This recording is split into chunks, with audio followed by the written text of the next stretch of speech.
We spent much of last week talking about Jeremiah Love and what he would mean to the Saints' new offense, but what about receiver?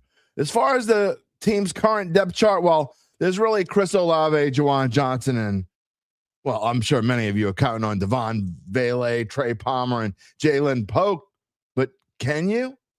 The Saints need pass catchers.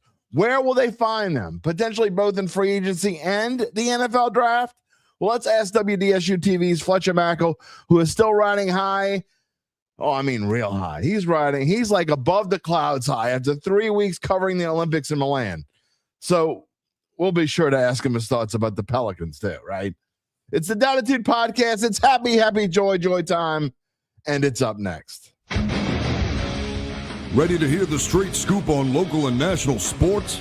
It's time for Jim Derry's take on the Saints, LSU, what betting lines to ponder, and more.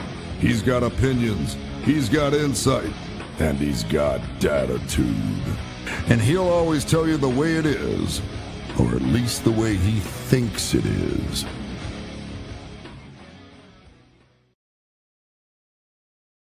Where you at, Dattitude family? What did y'all do this weekend? I hope it was better than what I did this weekend. We'll talk about that in a minute. I hope you had more fun than I did. But if you didn't, we'll make up for it here on Dattitude, episode number 478, presented by Evangeline Securities for a Monday, March the 2nd, 2026. In case you are new here, you're wondering, who the heck is this dude? I am your host, Jim Derry, 35 and a half years in the New Orleans sports media scene. And I thank you so much for spending part of your day with us. Welcome to the Dat family. What is going on this morning? Let's give some love to, where is it? I should have asked you to do this, Gabe. I always screw this up. Where is it? There it is. Let's see who our top members are.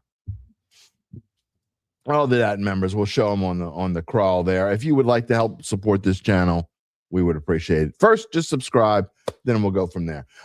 In case you're wondering, if you are new here, then you don't know that my voice is different today. If you're a regular, yes, I have come down with the funk. I have spent the weekend in bed, but I got out this morning because I'll be damned if it's going to keep me from doing a show. So I'd already lined up Fletcher Mackel for today. We got on Wednesday John Sokolov from WGNO. We're going to have a fun week. Zach's going to be here Friday. So we got lots to talk about this week as we get closer and closer to the NFL draft, closer and closer to show number 500 as well. So I didn't want to screw up my schedule. There was no way I wasn't doing a show, but a warning that today's show is probably going to be a lot shorter than normal.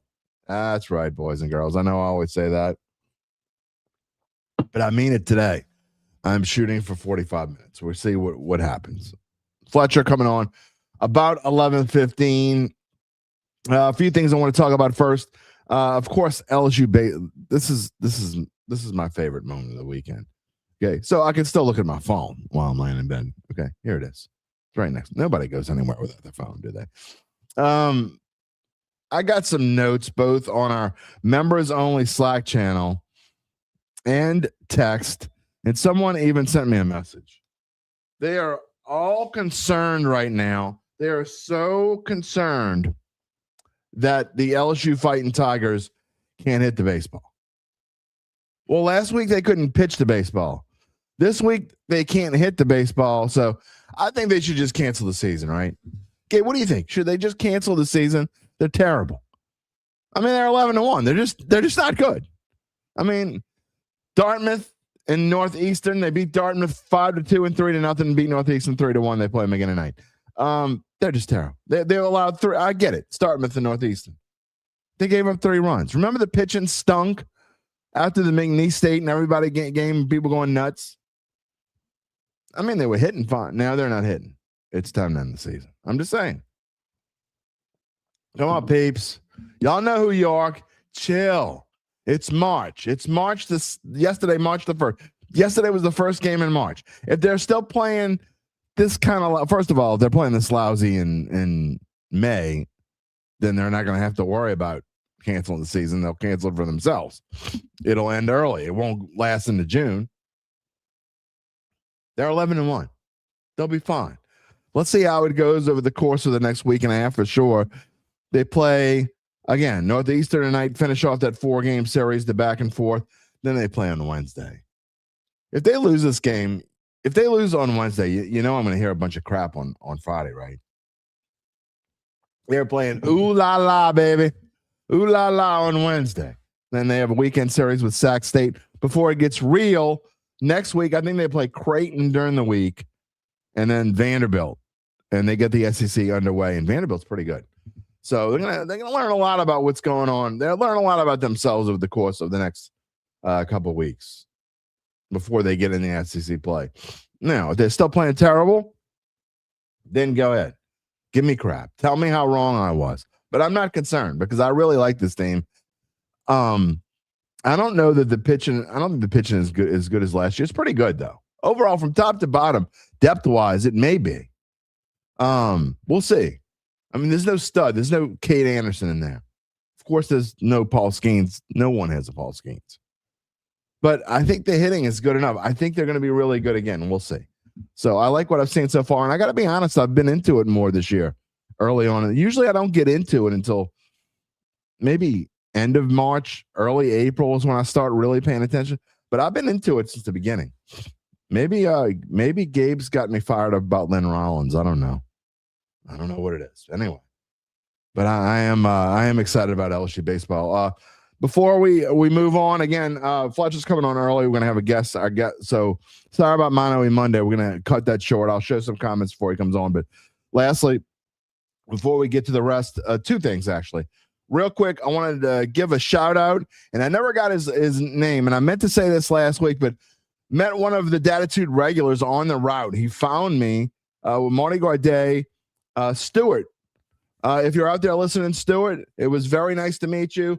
And Joy, I meant to give you a shout out last week, and I completely forgot. And I was writing some notes for this week, and I remembered. I wanted to say hello to you. And then on Saturday night, I couldn't lay in bed anymore. I had to get out. So the wife was gone. The kids were like, "What are we gonna eat?" I'm like, "Okay, let's go get something to eat." Went and grabbed something to eat. We met some nice people from Pope John Paul High School and talked to them. They were very nice. They became Dattitude subscribers. If they're out there watching, we say hello to them. Hello to all the people at Pope John Paul.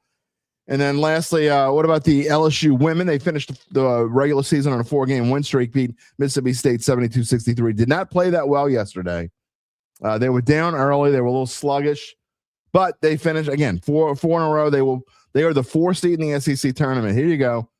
On Friday, they will play either Mississippi State, Florida, or most likely 5th seed at Oklahoma in Greenville, South Carolina. And if they win that game, guess who's next? That's right, boys and girls. South Carolina Gamecocks. They will. Let's hope it happens. LSU's got to get to playing a little better. We'll see what happens as we go forward here. All right, I want to get to the comments before we only got about 5 or 6 minutes with you. Before we do, remember a reminder: if you want it, we would love to have you subscribe to our channel here. Please consider supporting the channel if you would like to. After you subscribe and watch for a little while, you love it. You say, you know what? I'm going to become a member. I love it. We would absolutely love it if you wanted to financially support the channel. Thank you so much.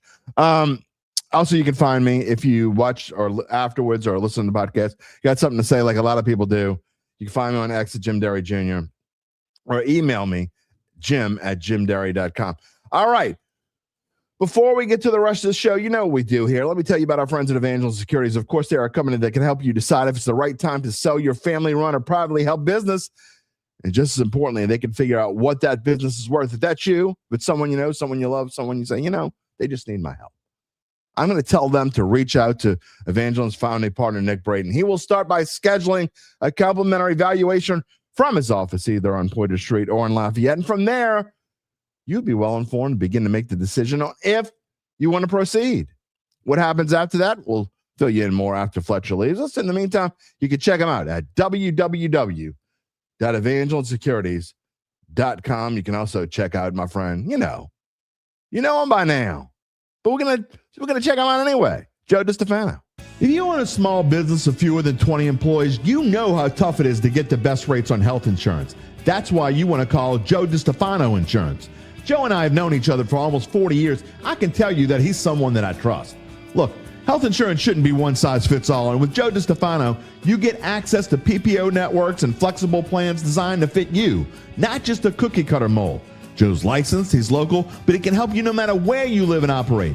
From preventative care to peace of mind, we'll tailor a plan that works for your life today and tomorrow. Call Joe DiStefano at 504-234-2132 to protect what matters most.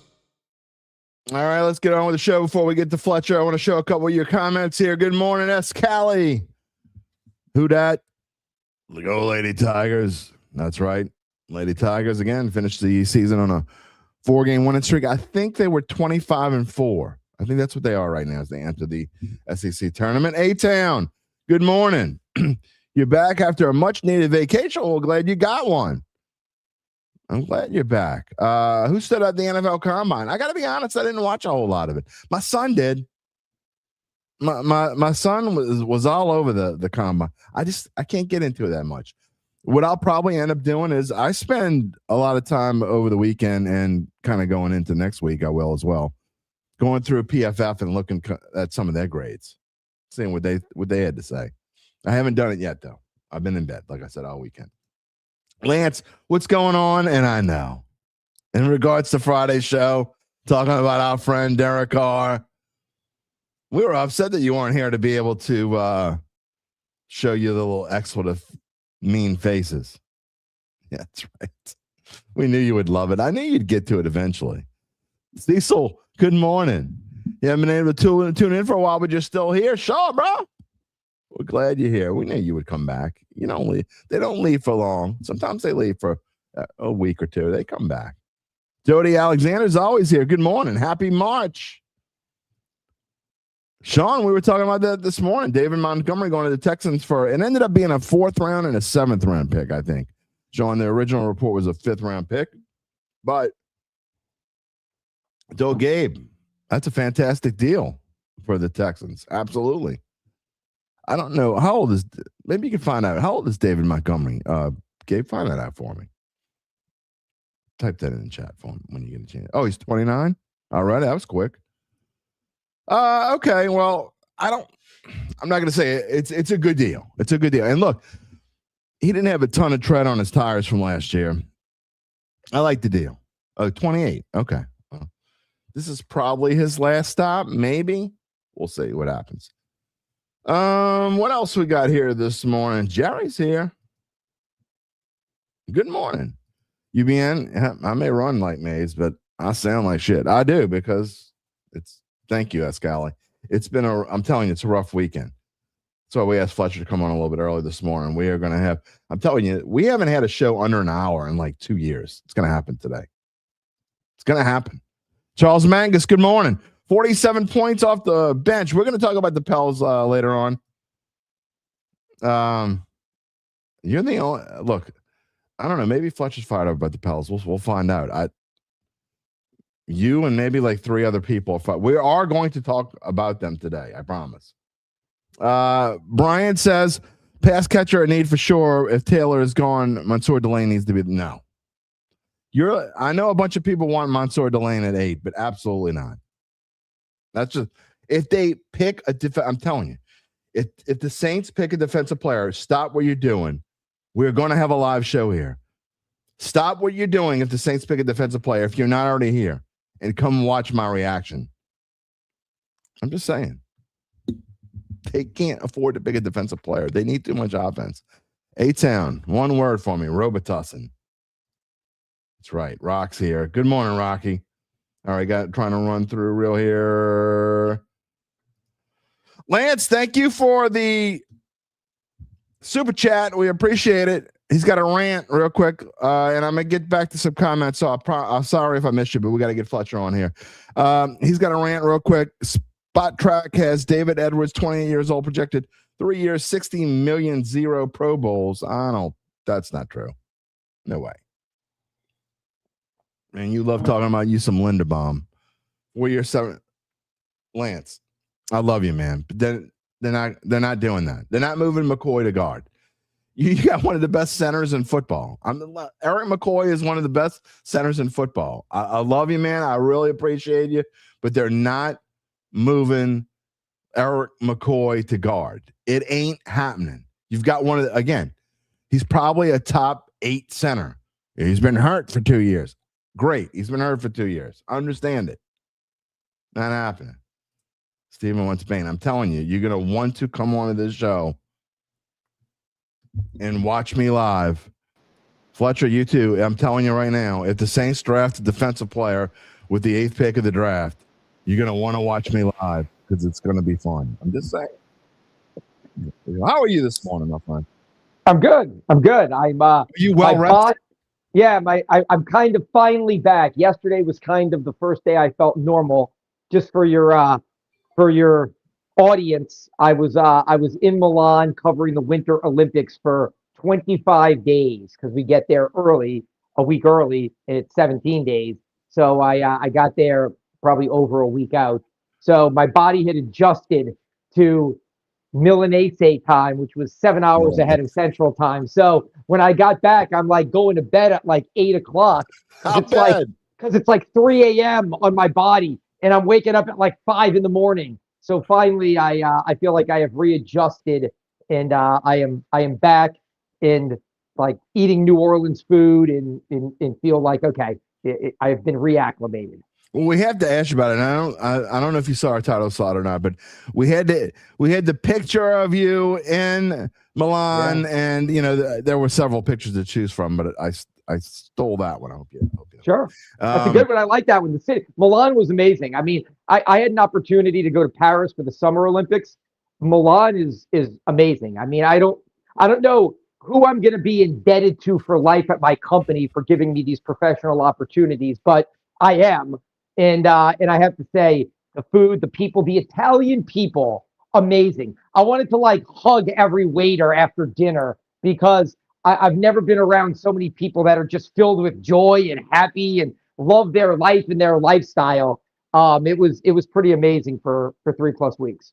All right. Well, this is a sports show. However, there are times when there are 2 other things that I like to talk about other than sports. It's the weather and it's food. And so I got to ask you about, how does the food? I mean, obviously, this is a dumb question for someone I've never been to Europe, so Italy's on my bucket list. But how different is the food in Milan than it is? I don't know if you go to Vincent's or whatever. You know what I mean? Yeah. Like here's the thing. This is the way I tell people. You have gumbo like in places around the country. Does it taste like gumbo here? Probably not.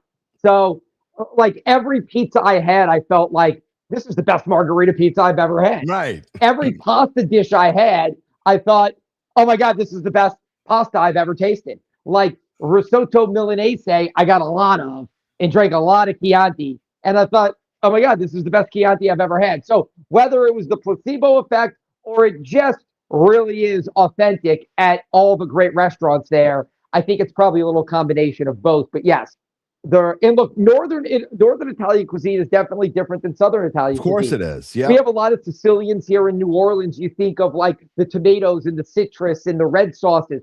In the north, it is a lot of risotto and ossobuco. And so I ate a ton of that. I mean, look, they still have pizza and all the different pastas, but I ate a lot of risotto and a lot of veal, a lot of like ossobuco, and drank a lot of Chianti, which I was not a Chianti person. But now I think I may go out to that like Wine Plus place and load up on a few bottles of that because it's pretty good. All right. I know you were an athlete in your former life and all this stuff. I mean, but still, how do you go to Milan for 25 days and not gain 20 pounds?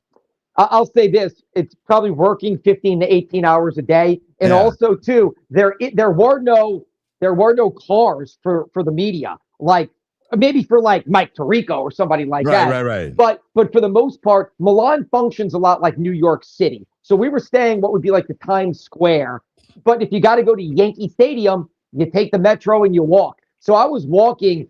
I saw my steps on my phone, told me for the 25 days, I averaged like 10,000 plus steps a day. Some days I got up to like 15 and 16,000 steps. So I was walking between 5 and 8 miles a day. I think that offset. And the funny thing is these venues, like to get to them, it's crazy. Like think of Super Bowl here. Like you remember the Super Bowl here, Yeah. Poydras is shut down. Like the Right. meet, like you have to walk from basically that, which is fine.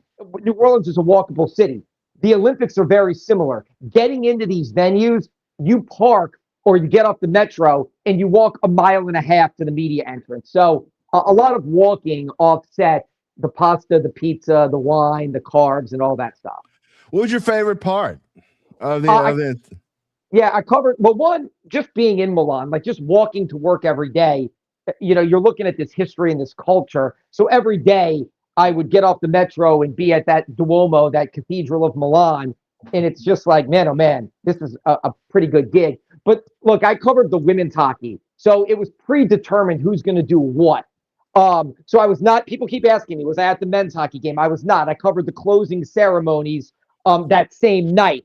So I was not at the men's hockey. I covered one men's hockey game, which was against Slovakia to get to the gold, but I covered all the women's hockey games. So to be there when the women The won gold medal game. yeah, the gold medal game. I interviewed Hillary Knight right after. That's awesome. I mean, that was probably the coolest thing. But look, I got to cover the figure skaters, and I got to cover Jordan Stoltz, who's an amazing speed skater. So there were some. I got to go to the other thing is people don't realize Italy did something that was much different that I don't know if I would ever recommend another Olympic city doing. The Summer Olympics in Paris were amazing because the footprint was so small. They used the Eiffel Tower and the Grand Palais, and everything was right there. What Italy did is it was Cortina. Well, Cortina to Milan is Atlanta to New Orleans. It's like 6.5 hours away. Livigno, where the other ski events were 5 hours away. So they basically they had like 4 different Winter Olympics going on at the same time. So that was difficult, but I did have a chance to go to the mountain cluster in Livigno and see some of that, which was like a European like ski village in the Italian Alps, which was I don't know if I'll ever get to see that again for the rest of my life. So that was pretty cool. Give a shout out to your crew. Who was with you?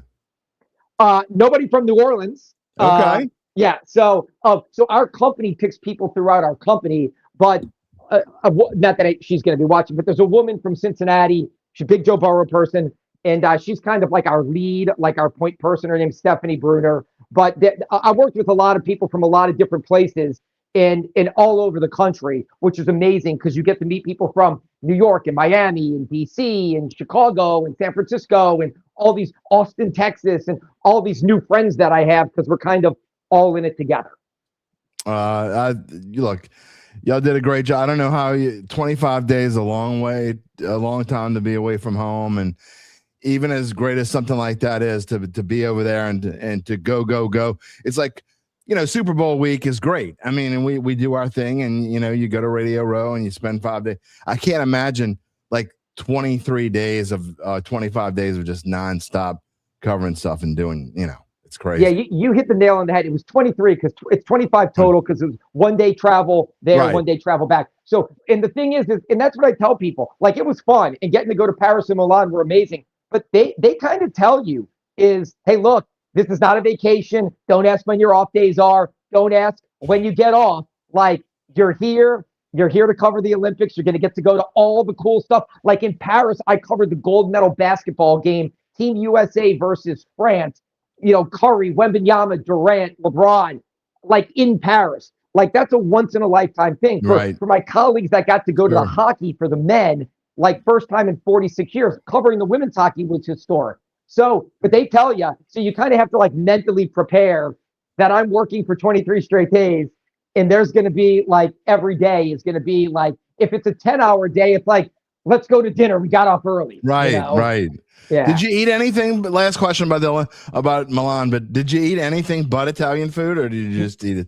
No, I ate I felt like when in Rome, like when I was in Paris, I ate like literally a lot of steak frites and a lot of crepes, and I was kind of like, I'm in Paris. When am I going to be here again? Well, maybe with the Saints, but it's like I'm eating all the Italian food and doing all the Italian pastry or the French pastries. So now that I'm in Italy, it was give me all the pizza and all the pasta and like the Campari and the Aperol spritzes and the Chianti and like whatever desserts, the cannolis. I'm not kidding. Like I love tiramisu, but I don't know if I want tiramisu for like the next month because I ate so much tiramisu while I was there. The only meal that I had my last day before coming home, there was a Popeyes in Milan, believe it or not. Really? Yes. So I went and found it and did like a little comparison. One, they don't serve red beans and rice. They don't serve dirty rice, and they don't serve biscuits, which is insane to me. No biscuits? Yes, no biscuits. So they serve regular fried chicken, chicken tenders, chicken wings, chicken sandwich, and you can get French fries or like an onion ring type thing. And the chicken tastes the same because they're obviously using the same seasoning, but Right. the sides were a little different. Interesting. Yeah. I would have done that too, though. I would have had to have done that, I think. Just Gabe says an unpopular opinion. He doesn't like, who doesn't like Popeye's biscuits? Popeyes biscuits, right? Gabe, what is Popeyes red beans and rice. I was hoping for like red beans and rice Milanese, and they didn't even have it on the menu. Come on, man. Who doesn't like Popeye's biscuits? I'm gonna worry about this dude. I'm gonna have to ask him. All right.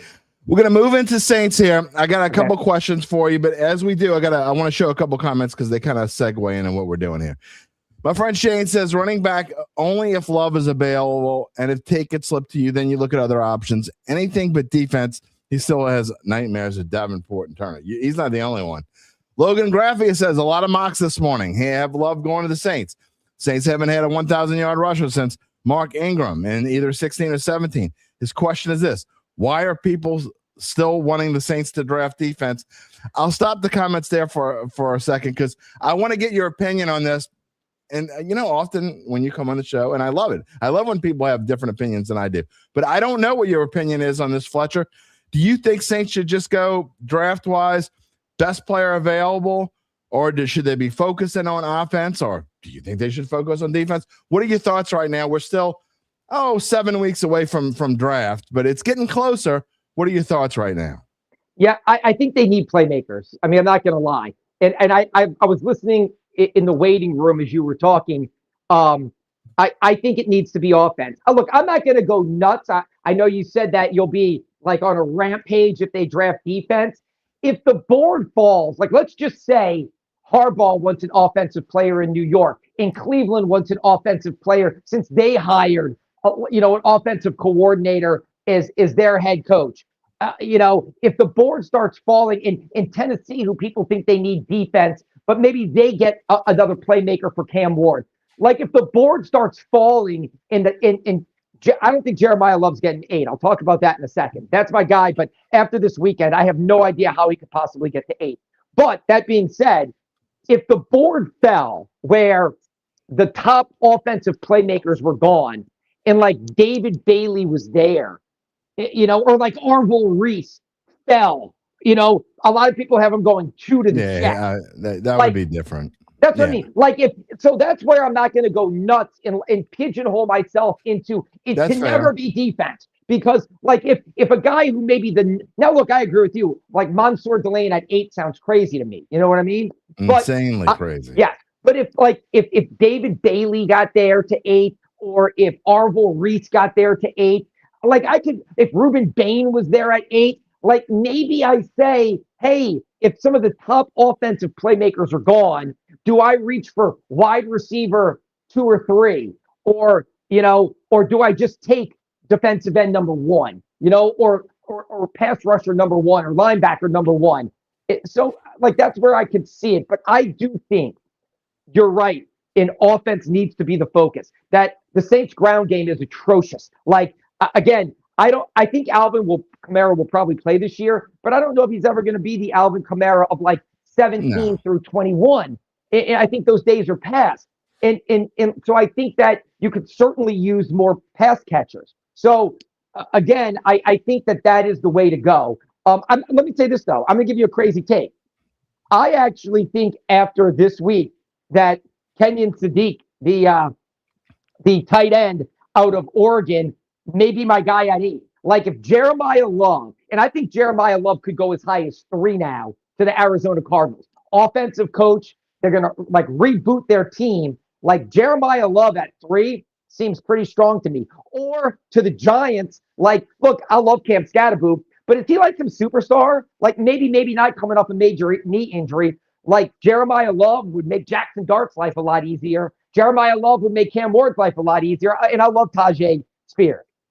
Like Jeremiah Love would certainly make Jaden Daniels' life a lot easier. So I just don't know how Jeremiah Love gets to like 8 in the Saints, especially after the workout that he put on at the combine. So I am like pivoting, and I'm pretty sure I'm going to pivot right now to Kenyon Sadiq because he was another freakish workout warrior.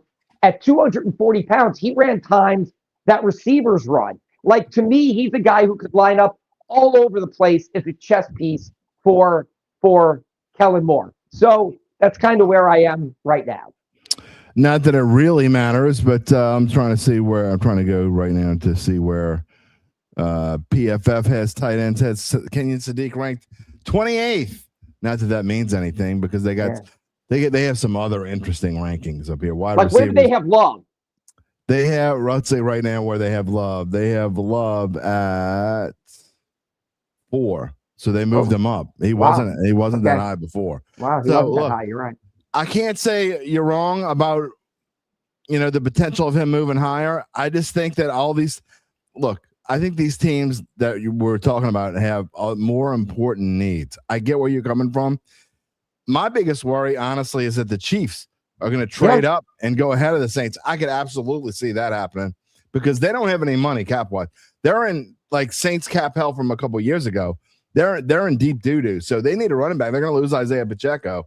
I could absolutely see them trying to trade up and mortgaging. And here's the thing, and they've got Mahomes in his prime, and they went to 3 straight Super Bowls. Like, they're a win-now team, and he's a ready-made player. 100%. I could see them going from 9 to 4 or 9 to 5 or 9 to 6. Absolutely, positively. They have no other reason except to go all in. So they are a move-up team. But again, I still think there's going to be teams between after the workout that this guy put on and looking at what he did in college. If the board falls 1 through 7 and Jeremiah Love got to the Saints at 8, the Saints should sprint to the podium doing cartwheels and backflips. Like, it's maybe the biggest need on our team. He's maybe the best player overall in the draft. Like, this cannot have possibly worked out any better for us. I just don't see how he gets to 8. I just don't see how he gets there. Yeah, and I've seen some mock drafts and the Mel Kipers of the world. Good Lord, what a jeez! How is he still in the air? Anyway, the Mel Kipers of the world are trying. There are so many people trying to will Jeremiah Love to the Chiefs. I know it's amazing, and so I'm telling you right now, I would be absolutely floored if he's not going to make it to 9 because I'm with you. If somehow. I don't care who's available. I don't care who dropped to 8. If Jeremiah Love was available, you 100% have to take Jeremiah Love. And there's no ifs, ands, or buts. And I got to be honest, I kind of get aggravated when the Saints make their little trade. But I'm not. The Saints are in a position where I wouldn't mind it that much if they traded up a few spots and gave up something to get Love if they think he's going to go. They want to move up, trade up with the Giants or something like that, move up 3 spots to get him. Hey, I'm okay with that. The only thing, I don't disagree with you. I just wonder what the cost is, and once you start getting into that, would Kansas City outbid you? So that's what I look at it and I say, like, is the price? Because here's the thing: if you're the Giants, I feel like the Giants are in a similar position to the Saints. They found their young quarterback. They've got some nice pieces. They feel like they're on the cusp.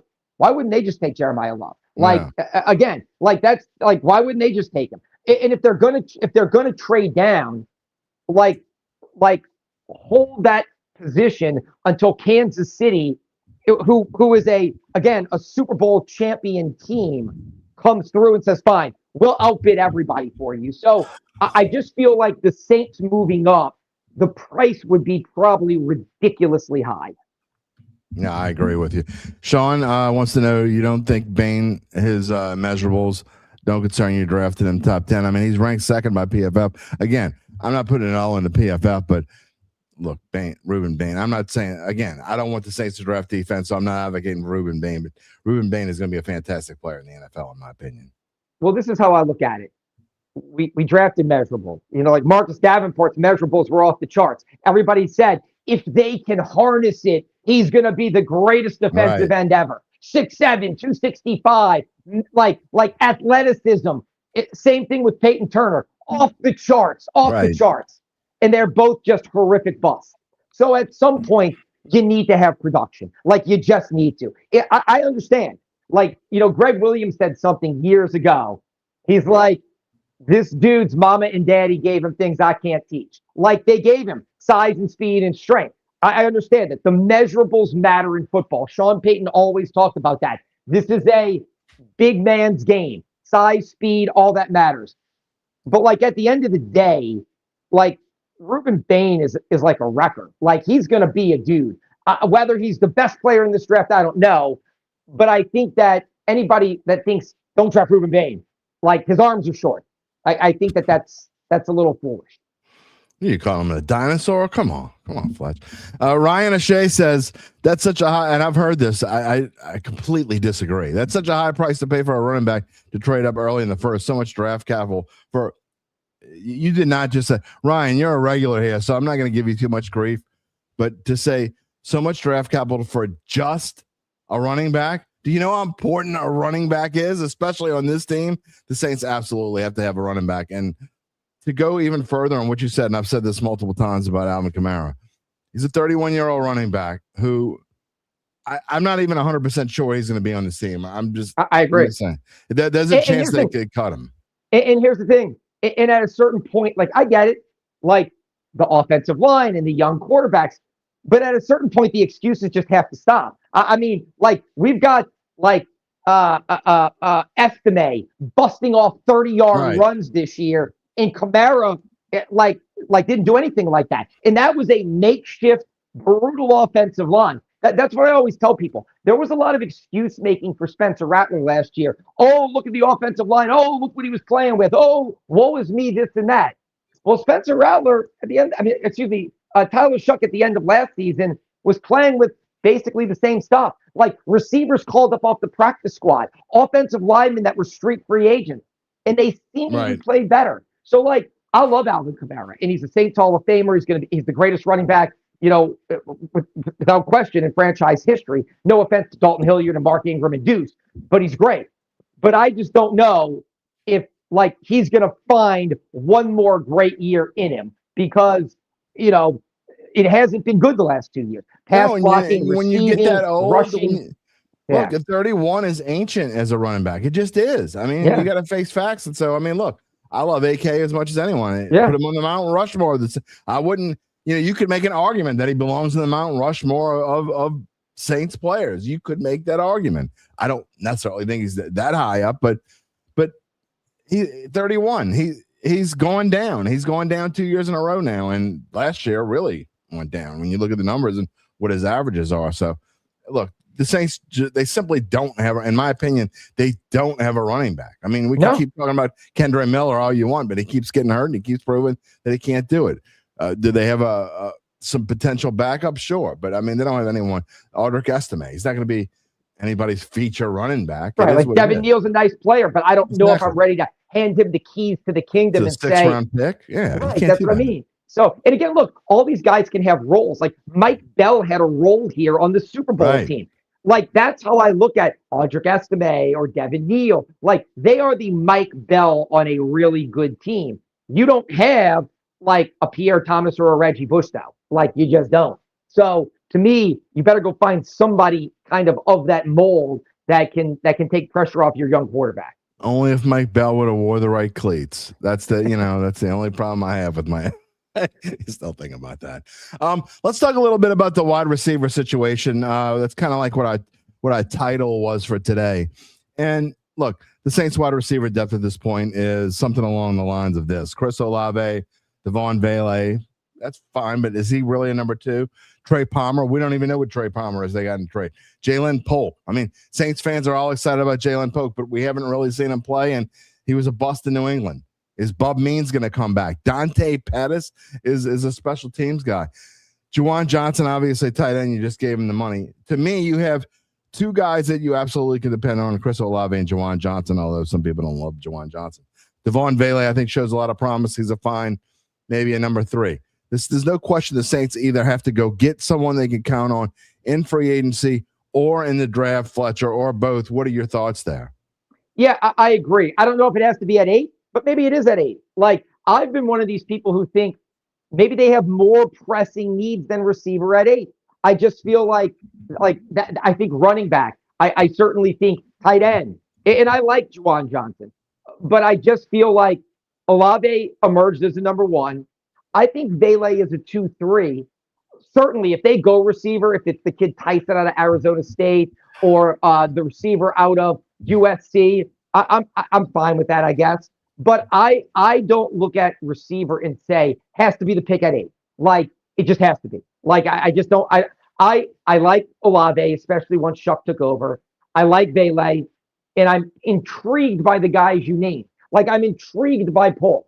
I'm intrigued by Palmer. I'm intrigued by Bub Means. Like, so we'll see. But I certainly think if it's not the first round at 8, probably needs to be like a value pick in round 2, 3, or 4 to get somebody that you say, hey, or even in free agency. Like if you address it with a veteran free agent and say, hey, this is a legitimate 2-3 receiver that we landed. Like we're going to address running back in the draft.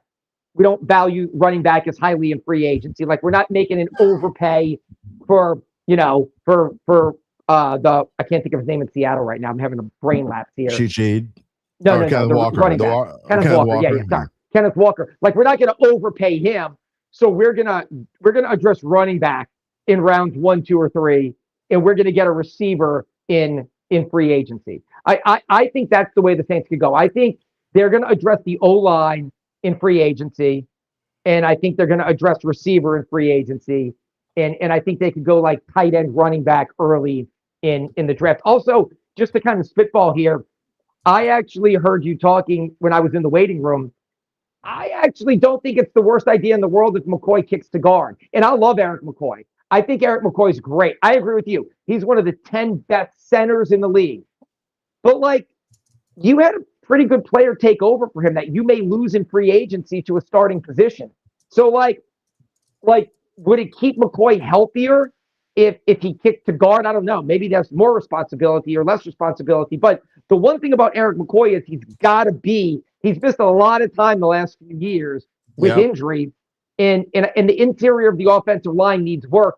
I just wonder, is that like the worst idea in the world is to keep the center, that you acquired last year in a trade with Jacksonville, and he seemed to do okay, and then maybe kick McCoy to guard, where he played in college and was all well. That's what one of our regulars, Lance, is.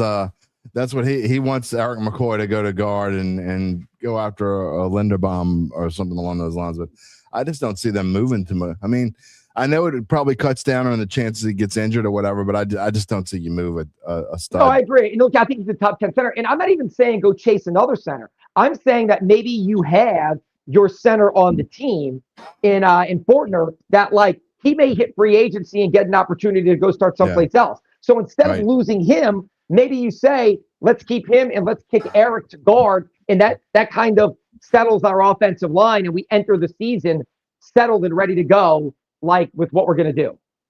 Yeah, no, I hear you. Very, very possible.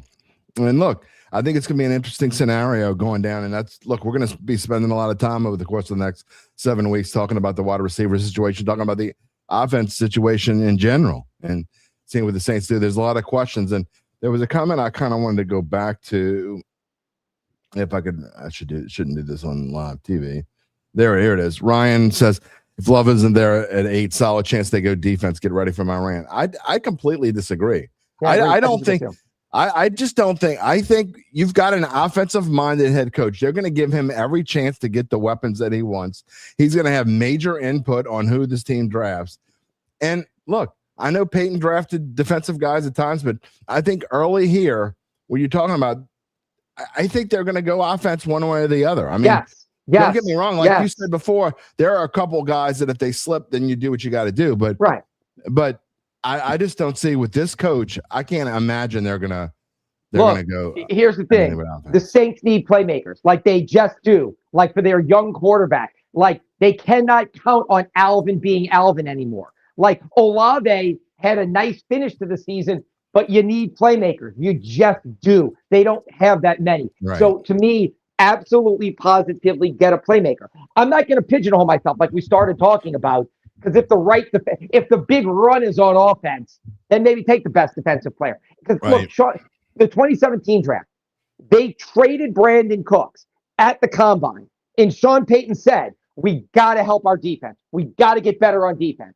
They drafted Marshawn Lattimore at 11, and then at pick 32, they drafted Ryan Ramczyk. That is not a defensive player. But here's the reason why. Ryan Ramczyk was a top 20 talent.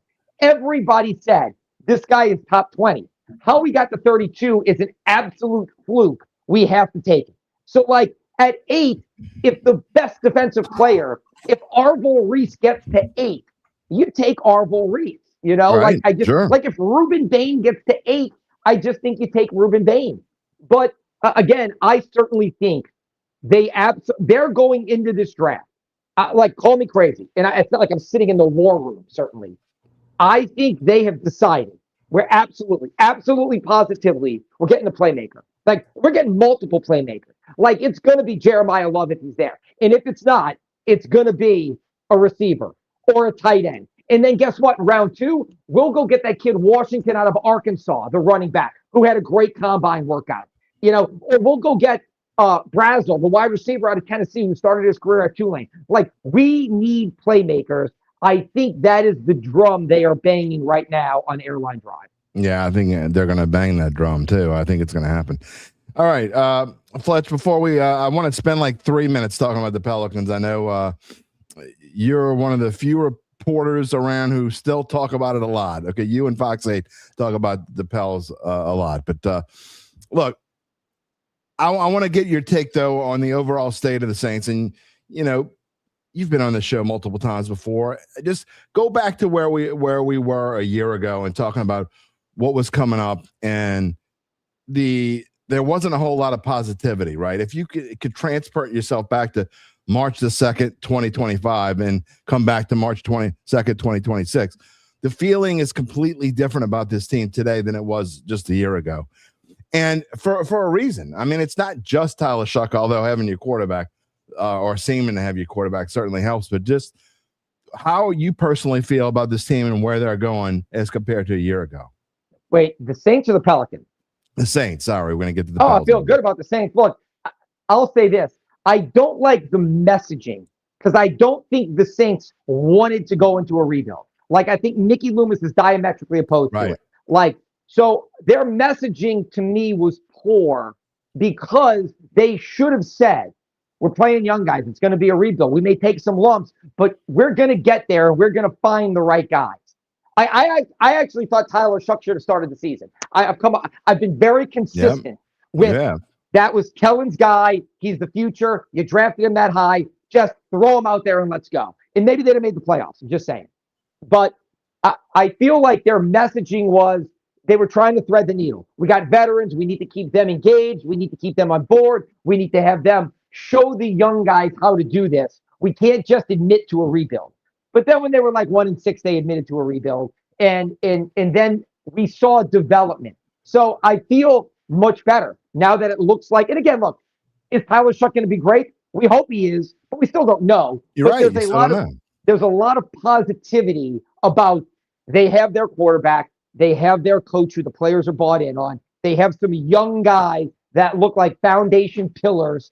And so, yes, the mood, the atmosphere, the perspective is far more positive for the New Orleans Saints. That doesn't mean they're not going to go 8-9 this year. But again, I don't think they're going to be cast off as one of the 5 worst teams in the NFL this year. There's a chance that they really could win the division and do something to get into the playoffs and even win some playoff games. Like, if everything breaks right for them, there's a chance they could be the best team in the NFC South in a legitimate playoff team. Oh, I agree. I think there's absolutely a possibility. And I think did I take the numbers off? Yeah, look, wrong one. There it is. If you look at the win total, I mean, they're only projected to win 7.5, but they're only a game behind where the Bucs are right now. So I think the odds makers, and they put them in order. This is the order that the odds makers have them in right now. They have Bucs, Saints, Falcons, Panthers. There's no reason to think that the Saints can't compete this coming year, compete for a division. I'm not saying they will or not, but I think they have a realistic chance. Look, here's what I say about this division. The one thing the Saints have gotten right about this division is that it's terrible. Like, it's the worst division in football for like since Brady retired. And really, Brady's last year wasn't all that great with Tampa Bay. Right. But like, it's woefully mediocre. And there's no juggernaut. There is no awesome. Whoa, look at the AFC West this year. You know what I mean? Even go back to 2017. 2017, 3 teams in this division made the playoffs: Saints, the Falcons, and the Panthers. Like, we are so far removed from that. It's crazy. So to me, I've said this about the Bucs. They have plateaued. They've hit their ceiling. I'm a Baker Mayfield guy. I like Todd Bowles too, but they've hit their ceiling. They are like a 9 or 10 win team. That is the max. That is it. That's their ceiling. They are not a great team. They're not going to win 14 games. They're not going to the Super Bowl. They're never going to be awful, but their ceiling is 9 wins, maybe 10. I feel like the Falcons are in a massive reset. I have no idea what they are. They were the biggest frauds in football last year. I agree. And I love that they're terrible. And Carolina, I just think Carolina is a little bit of that fool's gold. Like, I feel like they could be okay. Like, I'm a Bryce Young guy. I like Bryce Young. I like Canales, their head coach. I hate their owner, but I could see them like kind of stumbling into success. So I start thinking maybe the Saints are going to be the best team in this division. Like, if Shuck continues to grow and they hit on another draft or in free agency, like, the Saints have a chance to win this division, like, clearly win it, like get to 11 wins easy. No, well, we'll see. Lance is jumping on the same bandwagon he jumped on last year. He said 10 wins, division chance, wild card playoff win. They got to start a little bit faster. Let me see the schedule first, and then maybe. All right, let's segue into, as we're going to close out your segment here this morning, talking about the Pelicans. And Sean wants to know, do you believe the Pels will hire a new head coach after the season? Would they stick with James Borrego, or would they go for somebody new? If so, if they go for a new coach, who would you like to see him go after? So, look, I love talking about the Pelicans. I can tell you right now, thanks for that compliment. I started working at WDSU in 2002, summer 2002. That's when the NBA relocated back here. So I have invested more professional time maybe than anybody in this market to covering this team now that I've been here for 24 years. And so have they. I don't know what the hell they're doing, and I have no clue. I really like Joe Dumars. I love talking to him. Troy Weaver, I don't know what he's doing. He was a disaster in Detroit. He's been a disaster here. I really don't know what they're doing because Zion and Queen don't fit. Again, I see pieces, but I don't see a team. I like James Borrego, and I'd like to see him stay. I really would. I think he's a really good coach. But I don't know if they're going to give him that chance. I would bet if they go with a new coach, it's going to be one of their guys. So I would look at David Vanterpool, who's an assistant in D.C. He was a longtime assistant with the Washington Wizards. He's a DMV guy, just like Weaver. That's their guy. I would look at Kevin Ollie, who Weaver has a long relationship with. I would look at, again, he was an interim head coach in Brooklyn. He's very likable. But those are the guys. Kevin Ollie being a coach. Yeah. So those are the guys I would look at. I just don't know if that moves the needle. I just don't. I mean, apathy right now for the Pelicans is high because it's not like you're going to get a pick and say, whoa, we got an awesome first-round draft pick, and that's going to go with Queen and Fears. They're going to have to figure this out internally. They need Queen and Fears to make big steps in year 2, and they need to put the right pieces around Trey and Herb. And, I don't know if Zion's part of that. So it's going to be an interesting offseason. But again, it's a mess. They're an absolute mess. And in league circles right now, people are laughing at him. David Griffin. David Griffin looks great right now because he was holding this together, doing things the right way, and had them respectable. And now what the Pelicans did, I want to see Joe Dumars do well. Again, I'm a Joe Dumars guy. I want to see him do well. But I can just tell you right now, there are we have a football fan base, Jim, and people here speak hut fluently. Okay, right. The worst teams in the NFL are probably the Cleveland Browns, probably the Raiders, and maybe Bengals ownership, the Jets.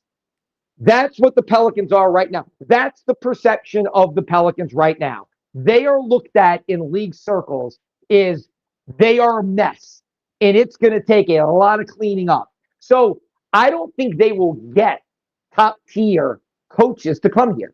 So, Sean Payton said this, and he's talked about it openly in his book and in conversation. When he was an assistant with Dallas, he had a chance to go to the Oakland Raiders, and Parcells told him, don't go there. Like it's an awful group. It's an awful franchise. It may doom you. And he didn't, and it worked out well for him. I think top coaches are going to look at this and say, do I really want to go saddle up with that crew? And so that may play in James Borrego's favor. But if not, I think it'll be somebody that they believe in or that believes in them, and that's probably Kevin Ollie or David Vanderpool. Well, if you look at down the stretch and who they have to play, they actually have a chance to make a run. Now, we don't know how bad Zion's hurt. Yeah, when I say make a run. Like a run at what? A run at what? A run of having, when teams do, and we've seen Saints teams do this, when teams have that feel-good finish and they keep a coach a year longer than they're supposed to keep, because we've seen it happen time after time. So this is my way of saying I don't think James Borrego is the answer at all. Okay, so you don't have to say, I know you cover him, so you have to be careful a little bit about what you say, but I don't think James Borrego is the answer at all, and I think it would be a big mistake to keep anything that's related to status quo. They need lots of changes related to what you just said, because I couldn't agree with you more. So they need to go another route, no matter who it is, and I'm just worried, Fletcher, that they're going to have like a over 500 finish over the course of the last 20 games, which would change the opinion on James Borrego, and you just can't stay status quo, in my opinion. Yeah, I agree. The only reason I'd probably want to stay status quo is because, and look, I like you just said, I covered this team.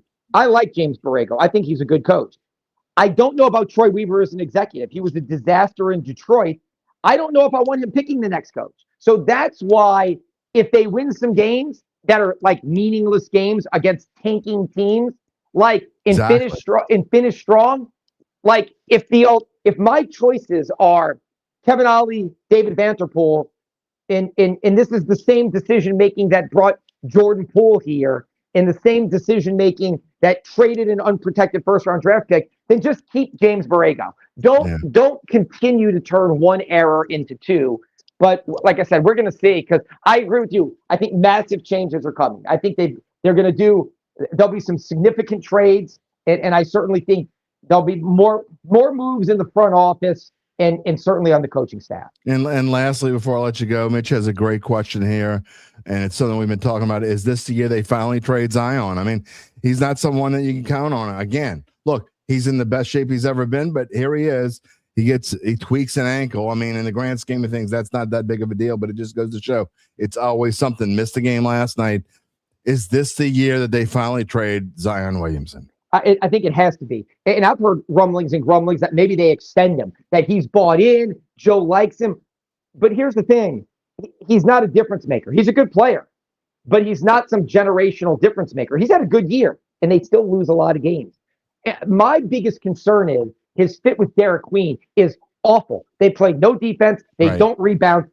How they exist together on a team that wins, it's hard to see. Like, I just don't see how you play them together and say, like, that's why DeAndre Jordan is playing, because like Zion and Queen were getting trucked defensively and couldn't rebound the ball. So DeAndre Jordan is like back from the dead in playing all of a sudden, because it's like, you know what? Let's show this young guy how it's done and try to win some games and create a winning culture. So I don't see how you double down on Zion, throw him and Queen out there next year and just say it's going to organically evolve. It's going to happen, you know?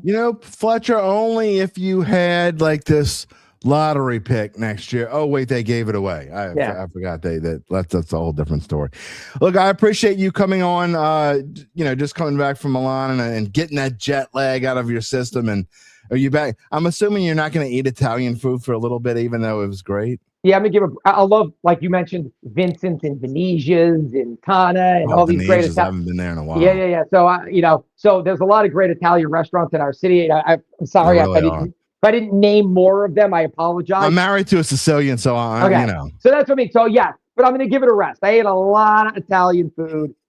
So like I said, I could eat tiramisu every day, but probably not until the summer. Wet cake, Fletcher. I'm not a big tiramisu. Dude, tiramisu. My wife loves it, and my kids love it, but it's get on board. Get it together. I'll eat it, but it's not. It's definitely not my. Well, I'm not eating any of that right now because I've been on a diet for 2 months. But good. We'll see. I can't be like this anymore. You know what I mean. I want to look like you, Fletcher, when I grow up. As Greg Williams said about the football players, their mama and daddy gave them things I can't teach them. Thankfully, right. Hereditary. My mama and daddy gave me things that, like, yeah. You played golf as well as your dad did? I didn't. I wish that was hereditary. He's probably rolling over in his grave right now. Some of the shots me and my brother hit. So. I love it. Fletcher Mackel, we will talk to you soon. Always a pleasure to have you on the show. Thank you so much. All right, Jim. Love it. A character, definitely one of the sports icons of the city, in my opinion. And I love having him on the show, and we love talking to him. And 23 days in Milan, Italy. Man, I don't know if I'd fit on the plane if I had 23 days in Milan, Italy when I come. Because I can tell you right now, you can put me on any diet you want. If I go to Milan, Italy, I ain't on a diet. I'm doing what I want. Gabe, you want to come on for 2 seconds and say hello? Gabe's been sitting there back there. We were not gonna have a Monday with Gabe segment because I'm having trouble talking, but I got enough in me left to at least tell you hello. Hello. How you feel about that Texans trade there, Gabe? I love it. David, I think it's fantastic. I mean, see, there's your team. Nobody's upset. Nobody in Houston and H-Town is upset because the Texans are trying to make themselves better. That's what I'm saying. There are some people that are upset with the deal. Are there really? Why would they get upset about that? Yeah, some people think that they gave up too much because they see the fourth. But here's what they don't realize, and I typed this in earlier to Lance. When the Texans traded Titus Howard this morning, they traded him to the Browns, who have an early 5th-round pick. The Texans are picking 28th of 32. So when they traded their 4th, the difference between their 4th and the Browns' 5th that they got back this morning is what and what. It's only like a handful of picks. And they set themselves up nicely. If they go into the season with David Montgomery, Woody Marks, and George Jordan as their running back room, it's okay. It's not ideal. It's okay. But it's okay. But if they do land someone like a Travis Etienne, and then they could have Travis Etienne, David Montgomery, Woody Marks, like that's a real running back room that you have. So I don't know. They position themselves to not be screwed when they inevitably let Joe Mixon go here in a few days. You know what's more important than all that, though, Gabe? How about Evangeline Securities? They can help you figure out what your family run or privately held business might be worth, whether it's time to sell. I brought you on just so you could say it because I can't say it today. How do they do it? Well, after their complimentary valuation of your company, if you decide to proceed, native New Orleanian Nick Braden and the folks at Evangeline, they'll begin an extensive auction process from among established private equity funds from around the whole wide world. They'll maximize the return for the founder and his or her family. I can't talk, but I can tell you that Evangeline Securities is the top producer on their platform. There are very few companies like them in this area, and 0.0 with their dedication and success. They're fully licensed. They're ready to serve you. So get in touch with Nick about what's really important, and it ain't who's on the Houston Texans running back staff, or frankly, for the Saints that matter. What's really important, Gabe Henderson? The rest of your life. There you go. You can find them at www.evangelinesecurities.com. All right, on the show Wednesday, what's going on? Why is everybody pissing on? Why is everybody's messing with UBN backstage today? What did he do? Lance wants to know who peed in UBN's coffee. Did somebody pee in UBN's coffee and I missed it?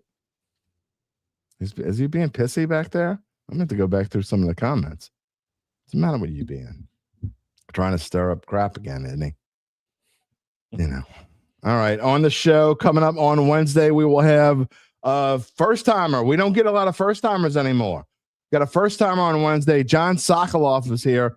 WGNO-TV Sports. He and I did a show together. Did Eric Asher's show together. Man, he's a wealth of knowledge, and looking forward to a newcomer. Talk Saints. I'm sure we'll talk some more free agency and some more draft stuff. And Who knows what else we'll throw in there? Maybe we'll I throw. love UBN talking in the third person. Is he really? Should be a new Yeah. bit. All right. Maybe it should. All right. I will see you on Wednesday. Sounds good. Gabe Henderson, everybody. I don't know what UBN doesn't drink coffee. All right. Lance says his bad. OJ T. Somebody peed in his OJ? It's kind of nasty. Y'all getting gross now back there. That daddy says he's gonna die if he don't drink. I did not drink any coffee today. Maybe I need to go get a cup and go lay in bed. Anyway, we are going to end the show. That is going to be it. I told you I was going to try to go under an hour. This is the best I could do. An hour and 5. Gabe, we're going to have to go back and look. We're going to have to go way back into the annals stuff. So let's just say it's an hour and 10. We're going to have to go way back in the annals and find the last time we did a show that was an hour and 10 or less. Thank you, Lance. I will feel better. I promise you by Wednesday I will sound better. We are on day 3 of this mess. So hopefully we're on the hump and we're going to start going the other way and we'll feel better. We'll see. I want to thank today's guests, Fletcher Mackel, Gabe Henderson, mostly in the background, and you. Also, before we leave you, please, if you have not already subscribed to our Dattitude YouTube page, please consider doing so. We got so much great stuff coming up. I'm telling you, over the course of the next couple months, leading into the draft, I'm about to make some draft profile notes, some draft profile graphics. I was going to work on that today, but I don't think it's going to happen today. But anyway, over the course of the next few weeks, you're going to start seeing some draft profiles. And I think we're actually going to spend some shows talking about specific potential Saints draft picks that you may see them on a title slide. That's coming up soon. We got a lot to talk about before we get to show number 500, which right now is scheduled the day before the draft. Trying to get a special guest in here. It's not going to be Mel Kiper, I can promise you. That's the only thing I tell you. It's not going to be Mel Kiper. So if you consider subscribing to the page, if you if you like what you see, then you can consider financially supporting us and being a member of the Dattitude family by being a member. It's up to you. You're still going to get all the great stuff. If you become a member, you can become a part of our Dattitude Slack channel. Reminder to subscribe, not only to subscribe, but you can find us wherever you get your podcasts, including Apple, Spotify, and many more. We will see you all on Wednesday, and hopefully I sound like a normal person again, and we'll be able to talk. Until then, I know what I'm going to do, and I hope you do the same. Take it easy, my friends.